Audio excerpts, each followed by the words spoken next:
मनुष्य जब पैदा होता है तो शरीर, धन संपत्ति, परिवार, दोस्त और चरित्र संस्कार, इसी के बीच में उसकी जिंदगी पूर्ण होती है।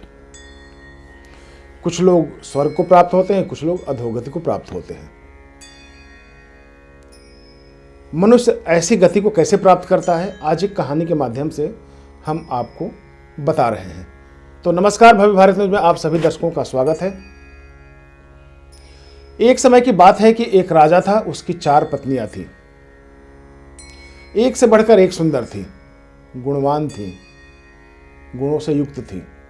राजा उन चारों से अनुराग रखता था, प्रेम रखता था, परंतु उसे चौथी पत्नी सर्वाधिक प्रिय थी, फिर तीसरी, दूसरी और फिर पहली। पहली पत्नी उनमें सर्वाधिक वयस्क थी, यानी कि जवान थी। एक दिन राजा वन में आखेट के लिए गया। वहां उसे एक अज्ञात कीट पतंग ने काट लिया। वह एक दुर्लभ बीमारी से ग्रसित हो गया। वैद्य आए, तांत्रिक आए, सभी ने उपचार बताई, उपचार भी किया, लेकिन राजा की हालत दिनों दिन बिगड़ती चली गई। अंततः उन्हें यह पता चला कि अब उनकी मृत्यु निकट आ गई है। वह कुछ ही दिनों के अतिथि हैं, मेहमान हैं। राजा ने अपनी पत्नियों को बुलाया और संपत्ति को बांटने की योजना बनाई। सामान्य तौर पर संपत्ति का बंटवारा बराबर बराबर हिस्सों में होता है, लेकिन राजा ने इसका चुनाव नहीं किया। राजा ने बड़ी चतुराई से इस आधार पर किया कि कौन पत्नी उनसे सबसे ज्यादा प्रेम करती है, उसके आधार पर बंटवारा करने की सोची। राजा ने कहा कि मेरे जीवन में केवल 3 दिन शेष हैं, मैं तुम्हें एक रहस्य बताता हूं।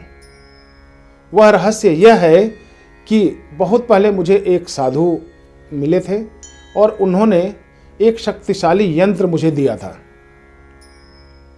उस यंत्र के माध्यम से अगर मैं मरूंगा तो मैं तो स्वर्ग में जाऊंगा ही जाऊंगा, लेकिन एक आदमी को और भी मैं साथ में ले जा सकता हूं, एक व्यक्ति को मैं साथ और ले जा सकता हूं।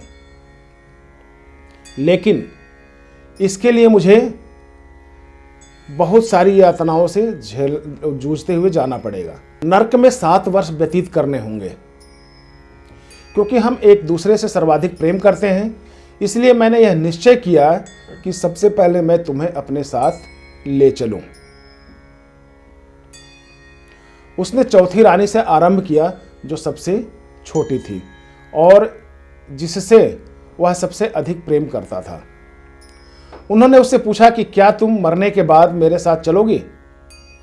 रानी को राजा की आसन्न मृत्यु पर पूर्ण विश्वास था और उसने भावना रहित स्वर में कहा, इसमें संदेह नहीं कि मैं आपसे प्रेम करती हूं, परंतु प्रत्येक व्यक्ति को अपनी मृत्यु का स्वयं ही सामना करना होता है।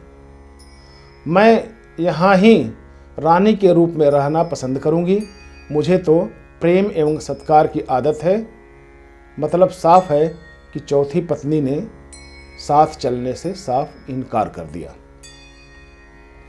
राजा को अपनी तीसरी पत्नी बहुत प्रिय थी। उसने तीसरी पत्नी को बुलाया और गर्व से कहा, क्या तुम मेरे साथ चलोगी? तीसरी पत्नी ने कहा कि मैं आपको यह सिद्ध करके दिखा सकती हूं कि अभी तक सबसे अधिक प्रेम मैंने ही किया, पर मैं आपके साथ नहीं चल सकती क्योंकि मेरी अपनी जिंदगी बहुत प्यारी है। राजा थोड़ी सी निराश हुए। फिर राजा की दूसरी पत्नी आई। उसने कहा कि महाराज, मैं हर मुश्किल के समय में आपका साथ देती आ रही हूं, लेकिन जहां तक साथ चलने की बात है तो महाराज मुझे माफी कर देना। मैं इसमें आपकी कोई मदद नहीं कर सकती। मैं आपका अंतिम संस्कार जरूर करवा सकती हूं और मैं उस वक्त तक आपके साथ रहूंगी। राजा को और भी निराशा हुई। तभी एक आवाज आती है, मैं आपके साथ चलूंगी और जहां तक जाएंगे वहां तक चलूंगी। राजा को थोड़ी सी तसल्ली हुई, दिलासा हुआ। राजा ने मुड़कर देखा कि यह किसकी आवाज़ है, तो वह पहली पत्नी की आवाज़ थी। राजा अब शांति अनुभव कर रहे थे कि चलो कोई तो ऐसा है जो हमारे साथ चलेगा, जो हमसे प्रेम करता था, पर उन्होंने उस पर सबसे कम ध्यान दिया था।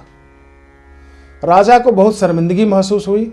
उन्होंने कहा, जब तक मैं जीवित था तुम्हारा ध्यान रखना चाहिए था मुझे, क्योंकि तुम पे हमने ध्यान नहीं दिया था। तुम्हारी कद्र हमने करनी छोड़ दी थी, कद्र नहीं किया था तुम्हारी। उन्होंने पहली पत्नी से माफ़ी मांगा और बोला कि अच्छा तुम साथ चलोगी, मुझे विश्वास ही नहीं था कि तुम साथ चलोगी। यह कहावत बड़ी छोटी है। अब हम विग्रह करते हैं कि वह चारों पत्नियां कौन कौन सी थी। तो इस कहानी का भावार्थ हमें सिखाती है कि वास्तव में यह कथा आपकी, हमारी और प्रत्येक मनुष्य की है। हर व्यक्ति की जिंदगी में 4 पत्नियां होती हैं।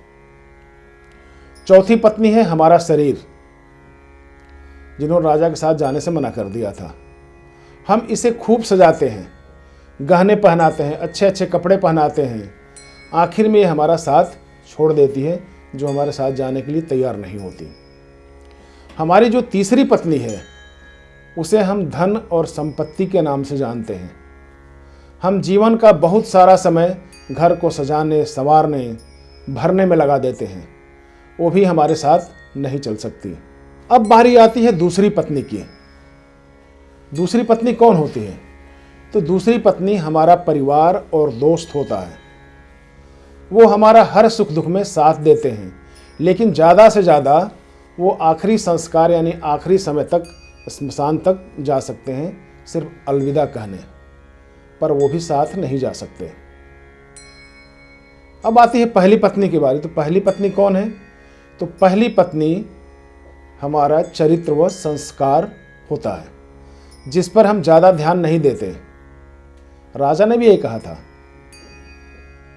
जब पहली पत्नी आए, जब पूछा कि महाराज हम आपके साथ चल सकते हैं, तो राजा को ग्लानि हुई कि हमने आप पे बिल्कुल ध्यान नहीं दिया। यानी कि मनुष्य अगर चरित्र निर्माण और संस्कार पे ध्यान लगाए तो वही आखिर तक जाता है, और जब वह आखिर तक जाएगा तो क्या होता है, वह आपको एक अच्छा संस्कार प्रदान करेगा, एक अच्छा स्वर्ग प्रदान करेगा, सुख प्रदान करेगा, जिस पे कि हम बिल्कुल ध्यान नहीं देते।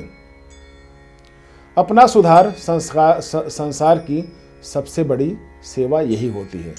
यानी कि अगर व्यक्ति सुधर गया, अगर व्यक्ति संस्कारिक है, तो संसार निश्चित तौर पे संस्कारिक होगा। आज के इस एपिसोड में इतना ही। अगले एपिसोड में फिर मिलेंगे। तब तक के लिए नमस्कार।